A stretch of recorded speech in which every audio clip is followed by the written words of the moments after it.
What if I told you that one of the loudest, most opinionated voices in Australian news didn't really move the needle in the 2025 election? Hi everyone, Tony here, and today we're diving into Sky News Australia, who they're trying to influence, how hard they've tried, and whether it actually worked when voters hit the booths this year. So grab a cuppa or whatever helps you put up with Andrew Bolt at 7 p.m. Who knows what that is and what you might need to take in order to antidote that, because we've got a lot, and I mean a lot, to unpack. So let's start with the big question, the one that sort of motivated me to want to do this piece for you today. Is Sky News Australia actually influencing Australian voters anymore? Or are they just preaching to the choir? Well, to be fair, as it turns out, the answer is a little bit of both, but mostly the latter. Let's start with who they're actually talking to. Sky News Australia is not trying to win over the average undecided punter. Let's be blunt. They're targeting conservatives, cultural war warriors, and anyone who reacts emotionally to the phrase woke left agenda. And we've heard that phrase many, many times. You know, the sort of folks who think the ABC is practically run by Marxist koalas. And I don't know what a Marxist koala looks like, but they're probably pretty intimidating. They began as a niche 24-hour news outlet for those wanting right-leaning takes. But things ramped up dramatically once they leaned into digital content. And I mean, it was ramped up dramatically. Whereas between 2019 and 2021, Sky created more political clips for Facebook and YouTube than the ABC and SBS combined. Their engagement on social platforms shot up, especially among younger conservative men. They even went on the offensive with a digital anti-elite strategy. Remember videos like Labor's woke war or the Greens want to ban your car?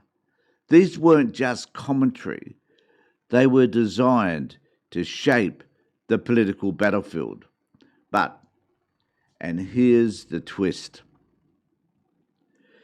growing views didn't automatically mean, and this is really important, growing influence.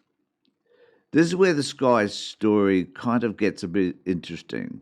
And I guess even for me, a critic of Sky News, it's a little sad.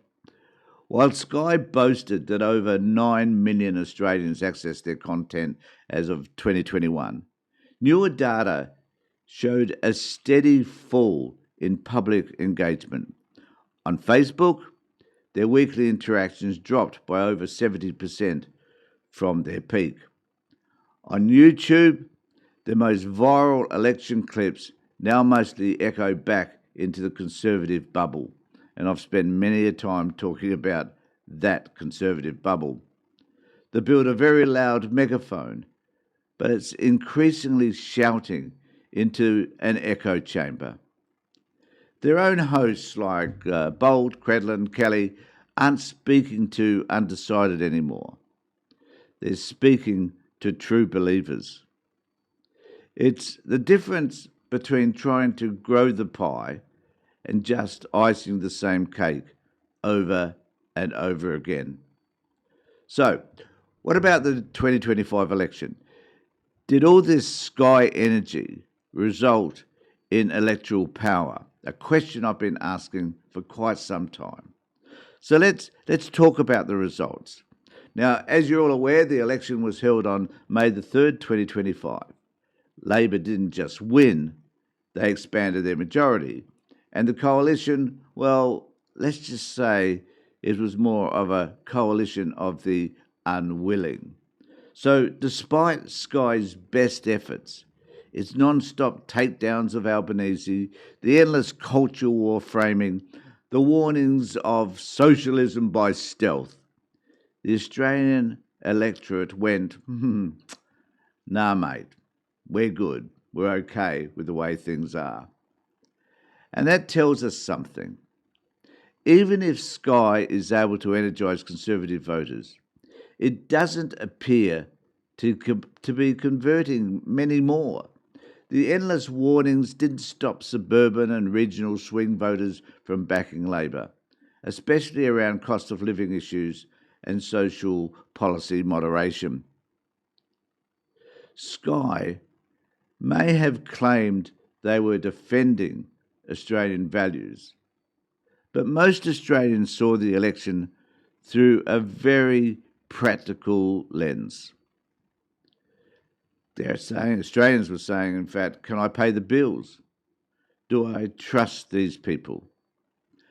And no matter how many fiery monologues they threw it out there, Sky couldn't change that.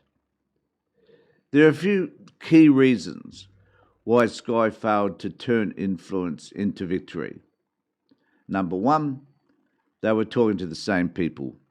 Sky's biggest fans already vote Conservative. The election wasn't decided there, it was decided actually in the middle, a place Sky cannot recognise to save their lives. Tone mismatch. Sky commentators love the us versus them framing, but everyday Aussies mostly just went competent governance, not cultural war. There was audience fragmentation. Australia's media diet is increasingly diversified. People get news from TikTok, YouTube, ABC, podcasts, even bloody LinkedIn. One cable broadcaster can't control the ecosystem anymore. It's too broad, too spread. Emotional overreach. When you frame every issue as the end of Australia as we know it, people stop taking you seriously. In a way, Sky is like a political arsonist yelling fire every night, even after the flames have gone out. So, despite their loudness, Sky News has become less a shaper of public opinion and more a badge of identity for a certain political tribe. They don't drive votes, they reinforce worldviews. They don't convert moderates, they congratulate their base. Sky News still has power, but it's cultural power, not electoral power. And in a world where elections are won by persuading the centre, not preaching to one side, that's a serious limitation. As a political comment creator, this is a lesson in understanding the difference between volume and influence. Louder voices don't necessarily move votes, and sometimes the most effective political actors are the ones who speak less but listen more, which is why we talk about issues through research, evidence, and real-world experience, not just outrage dressed up as news. So, what do you think? Is Sky News still a meaningful political player in Australia? Or are they just yelling into a studio void at this point? As I've always said, leave a comment below. I read every one of them, and I'll be most interested in what you have to say. And remember to hit like, share this with a mate who thinks Sky is on the rise. And if you want deeper dives into Australian politics, media, and the stories beneath the headlines, share this and make a comment. So subscribe. I'll see you on Thursday, 3 p.m. with Avery here on the channel. Take care, everybody.